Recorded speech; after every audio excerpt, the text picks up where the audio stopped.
La historia de América Latina ha estado signada por la pobreza, la exclusión y una marcada desigualdad en la distribución del ingreso. En varios países, el 1% más rico de la población controla hasta un 30% del ingreso total, mucho más incluso que en Estados Unidos, un país altamente desigual.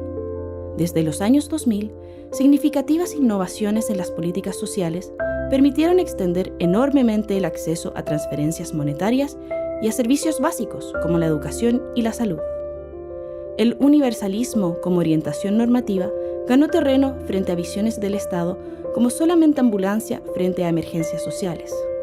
Así, América Latina amplió la protección social a la población previamente excluida y recuperó parcialmente la presencia del Estado en la vida de los sectores medios, reduciendo así los niveles de pobreza y avanzando algo en la construcción de sociedades menos desiguales.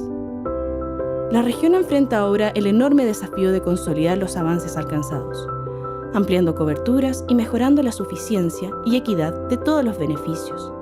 Se trata de que todos y todas tengamos derecho no solo a vacunas, sino también a trasplantes, acceso a escuelas de calidad, servicios de cuidado y pensiones suficientes. Solo así garantizaremos derechos y reduciremos desigualdades. Para comprender mejor los avances y retos que plantea este nuevo escenario junto a un grupo de académicos y académicas de 3 universidades e instituciones de 8 países y con el apoyo de la iniciativa científica Milenio del Gobierno de Chile y el Fondo de Proyectos Especiales Fort Lasa, hemos puesto en marcha una red latinoamericana de análisis de la política social. Se trata de una red de colaboración entre académicos y académicas dedicados a la investigación de las políticas sociales, con una perspectiva comparada y desde distintas disciplinas.